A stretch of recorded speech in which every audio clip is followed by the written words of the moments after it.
मुझे नहीं पता था कि मेरी छोटी छोटी जरूरतें आज मुझसे इतनी बड़ी चीज छीन लेगी और आज मुझे मेरी जिंदगी की सबसे बड़ी कशमकश में डाल देगी। और फिर ये कशमकश एक ऐसा रूप ले लेगी कि मैं अपना सब कुछ खो दूंगी।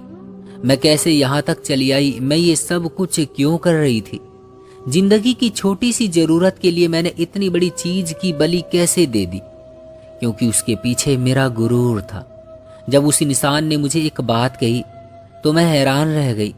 उसने मुझे इशारा किया कि खड़ी क्यों हो, जाओ उस तरफ। और जब मैंने उस तरफ देखा तो वहां पर तो एक टेबल पड़ा हुआ था। मैं हैरान रह गई कि क्या वाकई आज मेरे साथ ये सब होने वाला था। मैंने पलटकर उसे देखा तो उसने कहा कि मैडम जल्दी करो, तुम अकेली नहीं हो। और मैं हैरान रह गई कि मेरी तरह और भी बदनसीब औरतें यहाँ पर आई हुई हैं। मैं आगे बढ़ी और मैंने वो चीज हाथ में पकड़ी तो मेरा पूरा तन कांपने लगा, क्योंकि वो चीज कुछ और नहीं बल्कि एक बड़ा, मेरा नाम सुस्मिता है। मुझे हमेशा से ही दिखावा करने का बहुत शौक था। मुझे पता है कि ये बात बुरी है, लेकिन उस टाइम मुझे एहसास ही नहीं था।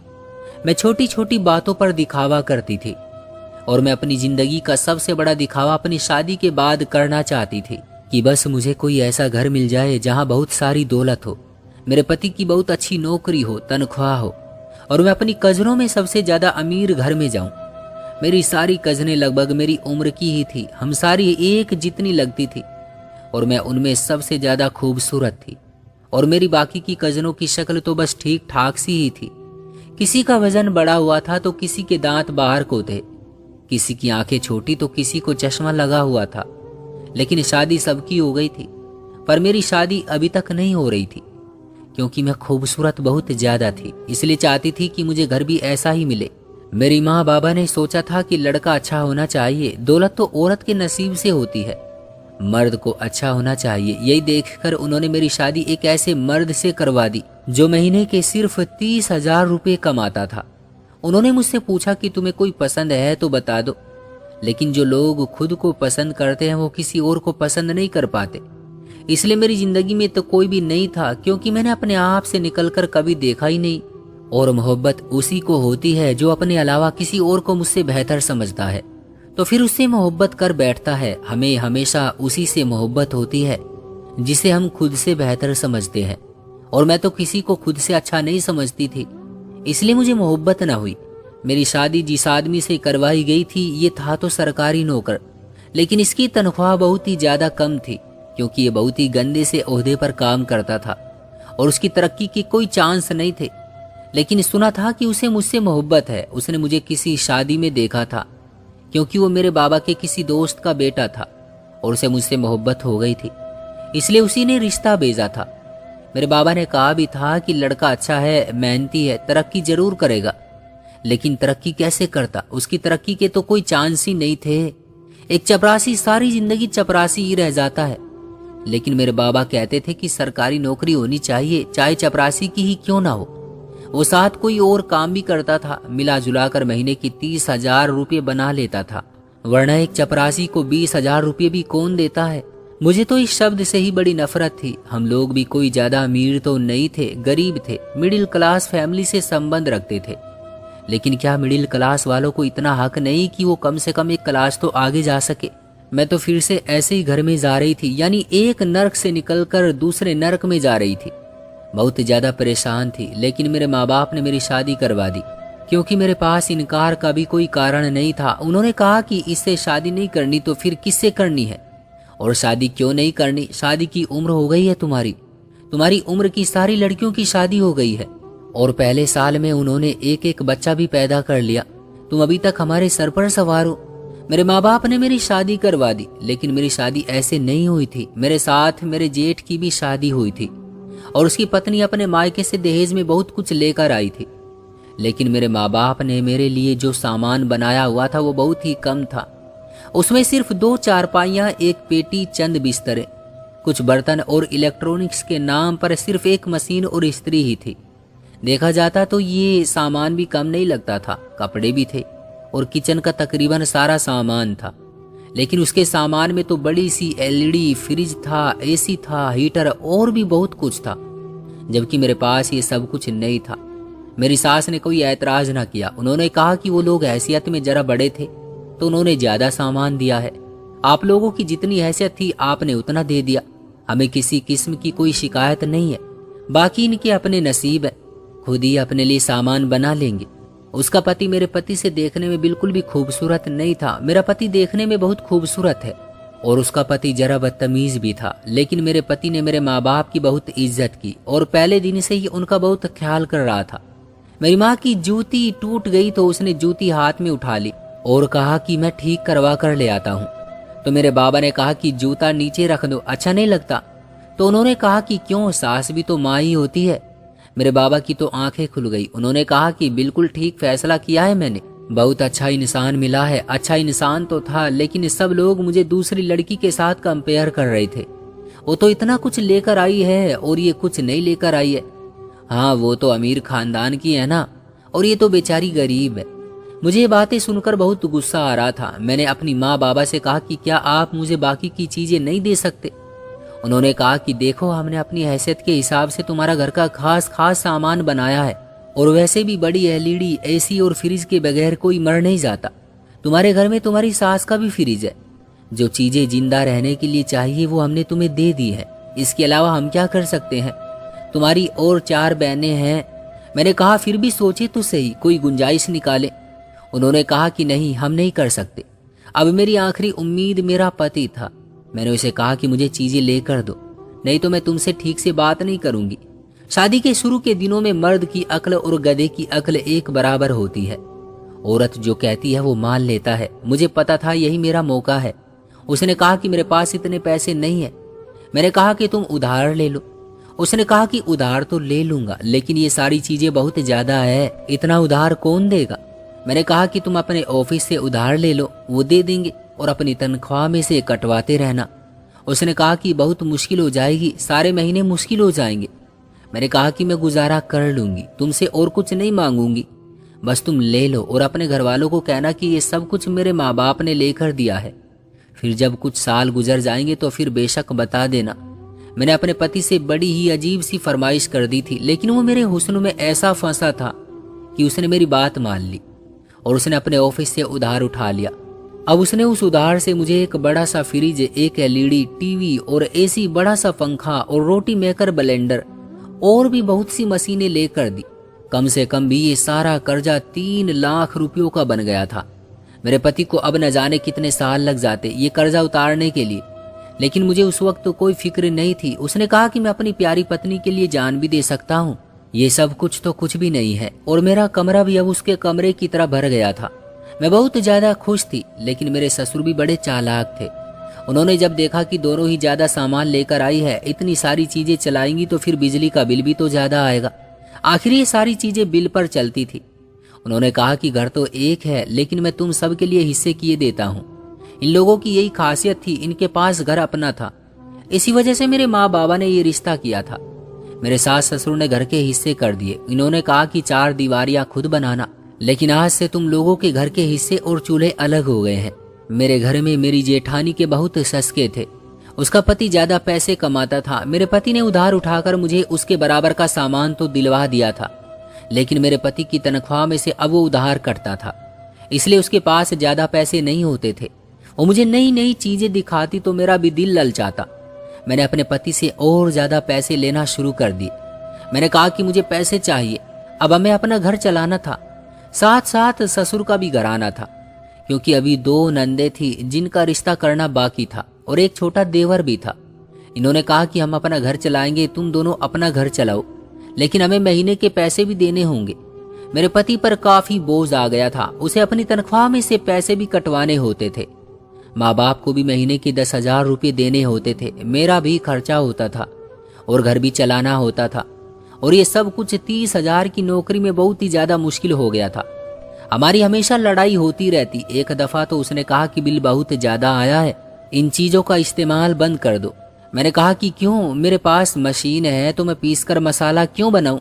जब कपड़े धोने वाली मशीन है तो हाथ से कपड़े क्यों धोऊं, और अगर मेरा दिल करे तो मैं टीवी भी ना देखूं, इतनी गर्मी में एसी ना चलाऊं। मेरा कोई दिमाग खराब है? फिर ये सब कुछ लिया किस लिए है? दरअसल हमारे मीटर भी अलग हो गए थे और हमारा बिल भी बहुत ज्यादा आ रहा था। क्योंकि ये सारी चीजें बिजली से चलती थी और आजकल बिजली बहुत ज्यादा महंगी हो गई थी। मेरे पति ने कहा कि मेरी आधी तनख्वाह तो तुम्हारे बिल में गुजर जाएगी, तो हम क्या खाएंगे। मैंने कहा कि बस ये तो तुम्हारा काम है, मेरा काम तो नहीं है। मेरी जेठानी स्कूल में पढ़ाती थी, उसकी अपनी तनख्वाह भी होती थी। मेरे पति ने कहा कि देखो, वो अपने पति का साथ देती है, वो स्कूल में टीचर है, उसकी अपनी तनख्वाह होती है, इसलिए वो लोग इतने सारे मजे कर लेते हैं। मैं एक सरकारी नौकर जरूर हूँ, लेकिन बहुत ही छोटा सा, मैं सब कुछ नहीं कर सकता हूँ। अगर तुम्हें ये सब कुछ करना है और इस लाइफ स्टाइल को मेंटेन करना है तो फिर तुम भी मेरा साथ दो। मैंने कहा कि क्या मैं पागल हूँ? मैं उन औरतों में से नहीं हूँ जो ये काम भी अपने जिम्मे ले लूं। एक यही तो औरत को सहूलत है कि उसका काम है घर चलाना और बच्चे पैदा करना, बाहर जाकर काम करना उसका काम नहीं है। मैं पागल हूँ जो गर्मी सर्दी में घर से बाहर जाऊं, एक टाइम टेबल की पाबंद हो जाऊं और फिर घर भी संभालूं, तुम्हें भी संभालूं, बच्चे भी पैदा करूं और पैसे भी कमा कर लाऊं। मेरा दिमाग इतना खराब नहीं है। मेरे पति ने कहा कि अगर तुम्हें यही सब कहना था तो तुम किसी और तरीके से कह देती कि मैं नहीं करना चाहती या मेरा दिल नहीं करता या मुझसे नहीं होता। तुमने तो अपना स्वार्थीपन जाहिर कर दिया। मैंने कहा तुम स्वार्थी समझो या जो भी समझो, मैं तो ये सब कुछ नहीं करने वाली। मैं इस घर को चलाने की चक्की अपने हाथ में नहीं ले सकती। मेरे पति ने कहा कि फिर हमारी शादी को 6-7 महीने होने वाले हैं तो बच्चा ही पैदा कर लो। तुम तो बच्चा पैदा करने से भी इनकार करती हो। मैंने अपने पति को साफ कह दिया था कि मैं शादी के 3 साल तक बच्चा पैदा नहीं करना चाहती, नहीं तो मेरी खूबसूरती खराब हो जाएगी। मेरे पति ने कहा कि औरत घर बैठती है तो घर चलाती है, बच्चे पैदा करती है। अगर उसे बाहर की मुश्किलों से दूर रखते हैं तो उसे ये काम तो करना चाहिए ना। अगर तुमने घर में बैठना है तो तुम्हें बच्चा पैदा करना होगा। मैंने कहा कि बिल्कुल भी नहीं करूंगी, मेरी अपनी जिंदगी है। अगर मुझसे जबरदस्ती करोगे तो मैं तुम्हारे खानदान में तुम्हारी नाक कटवा दूंगी, सबको बता दूंगी, क्योंकि तुम ऐसे इंसान हो जो अपनी पत्नी पर जबरदस्ती करते हो। मेरे पति ने कहा कि मैं ऐसा इंसान हूँ जिसने पहले दिन ही तुम्हारे लिए इतना बड़ा कर्ज लेकर अपनी जान फंसा ली। मैं तुम्हारे साथ कौन सा बुरा करता हूँ? मैंने दिल में सोचा कि बुरा तो नहीं करता, लेकिन उस वक्त मुझे गुस्सा आया हुआ था। मैंने कहा कि अच्छा ठीक है, बस अब ये सब कुछ तुम नहीं करना। देखो मैं नहीं कर सकती, मैं पढ़ी लिखी जरूर हूँ लेकिन मैं किसी को नहीं पढ़ा सकती, मेरे से नौकरी नहीं होती। मैंने शादी से पहले भी नौकरी नहीं की थी। उसने कहा कि मैं तुम्हें ये नहीं कह रहा कि तुम हर हाल में नौकरी करो, मैं तुम्हें ये कह रहा हूँ कि अपने खर्चे कम करो, नहीं तो अगर खर्चे कम नहीं करने तो फिर नौकरी करो।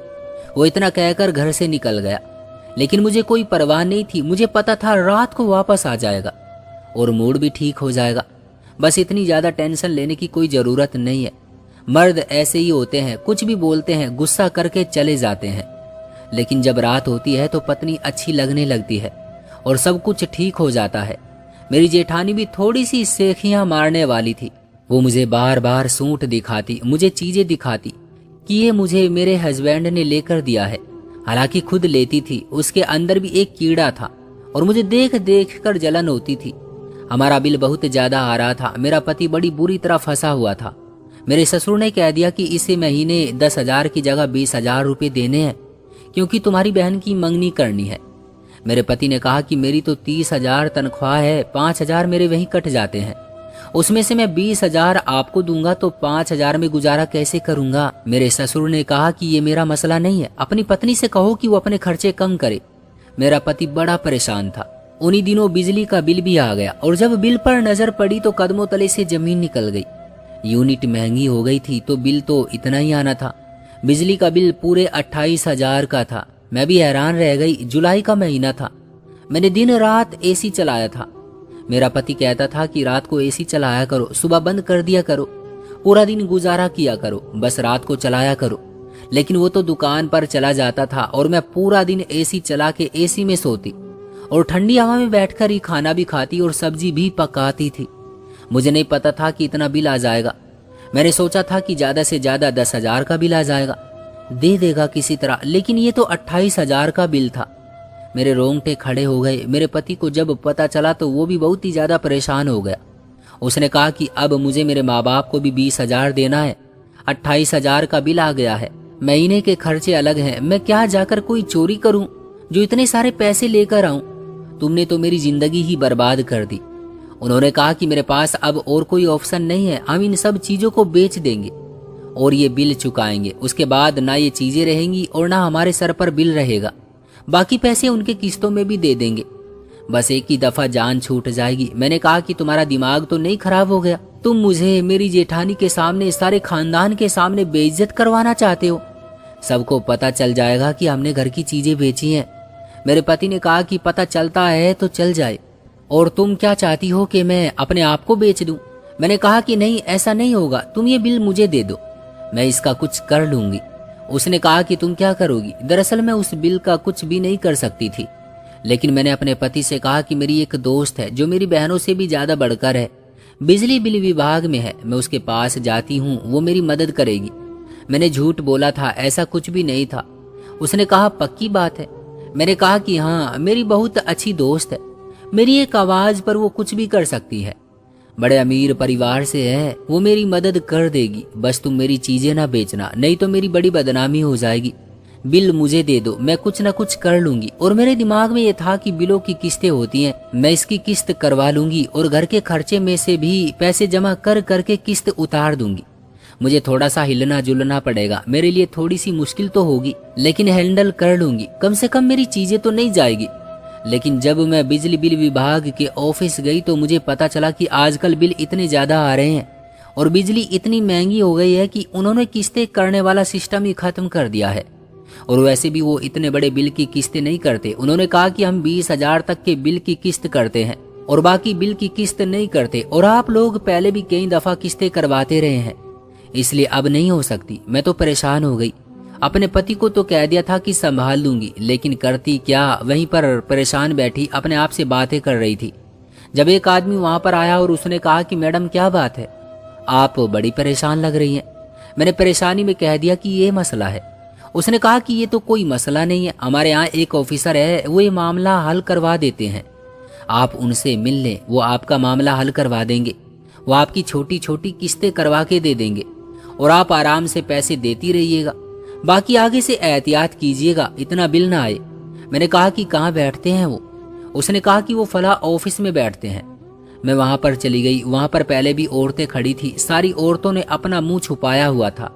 ऐसा लगता था कि न जाने कौन सी चोरी करने यहाँ पर आई हुई है। मैं भी लाइन में लग गई। मैंने देखा कुल 11 औरतें थी जो उस लाइन में लगी हुई थी। मैं आगे बढ़ती जा रही थी। एक औरत जो हमारे साथ ही उस लाइन में सबसे आगे थी, जब वो वापस जा रही थी तो उसकी आंखों में आंसू थे। मैंने कहा कि इसको क्या हो गया? इसकी बेइज्जती हो गई या इस आदमी ने शायद इसको कह दिया होगा कि तुम्हारा काम नहीं हो सकता, इसलिए रो रही है। मैंने भी सोचा कि हाँ, बात तो परेशानी की है। अब मैं भी तो एक मुश्किल में फंसी हूँ। अगर ये पैसे नहीं दिए तो बिल वाले बिजली का मीटर काट के ले जाएंगे और फिर और भी ज्यादा बेइज्जती हो जाएगी। मेरी जेठानी तो मुझ पर खूब हंसेगी, कहेगी कि देखो तुम्हारे साथ ऐसा हो गया, क्योंकि ये लोग तो बिल वक्त पर दे देते थे और पता नहीं उनका बिल कितना होता था।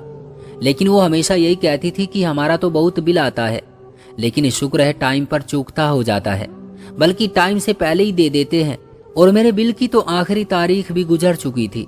जब मेरी बारी आई तो मैं कमरे में दाखिल हो गई। सामने देखा एक आदमी बैठा हुआ था। शक्ल से काफी अजीब लग रहा था। उसने कहा, जी हाँ, आपका क्या मसला है? मैंने बताया कि मेरा ये मसला है। उसने मुझे सर से लेकर पांव तक देखा। उसने कहा कि आपका मसला तो बहुत ही छोटा सा है, अभी हल हो जाएगा। मैंने कहा, क्या वाकई? उसने कहा, जी बिल्कुल, आप मेरे साथ आए। वो मुझे उस कमरे के अंदर से एक और कमरे में ले गया, जो छोटा सा कमरा था। वहां पर काफी सारे कार्टून पड़े हुए थे।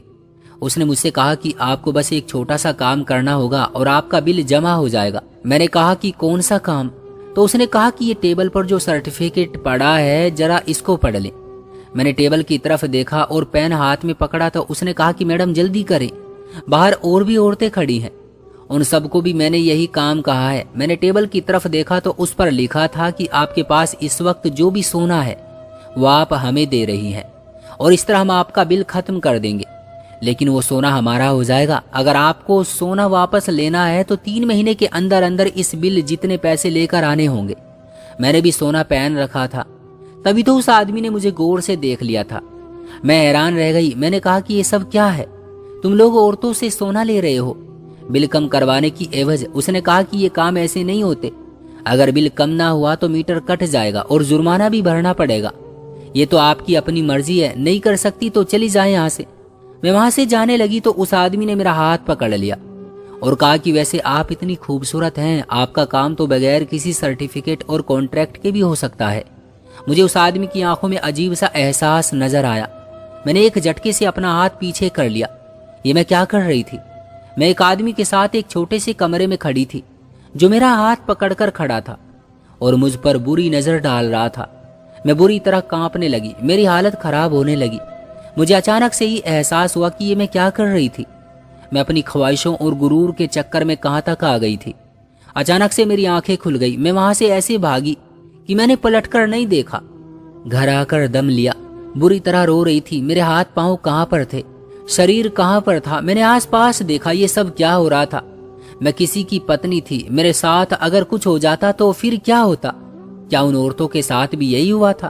तभी वो औरत रोती हुई वहां से निकली थी। ऐसा हो सकता था, बिल्कुल हो सकता था।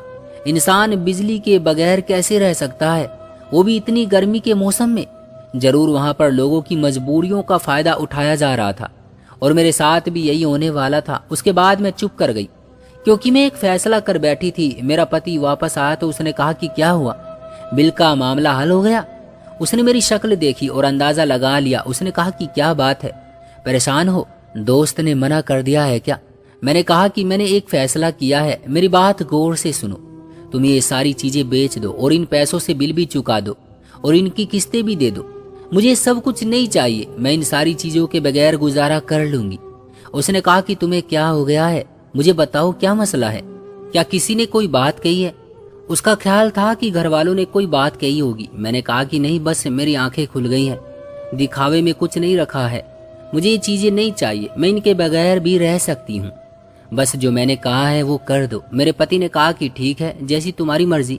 उसने फ्रिज छोड़ दिया क्योंकि गर्मी थी और फ्रिज घर की जरूरत होती है, लेकिन बाकी सारी चीजें एसी इत्यादि वापस कर दिया। बिल भी चुका दिया और किस्तें भी उतार दी। कुछ पैसे बच गए थे। उसने कहा कि ये पैसे मैं थोड़े थोड़े करके दे दूंगा। दरअसल ये फ्रिज के पैसे थे। अब मेरे कमरे से सब कुछ चला गया था।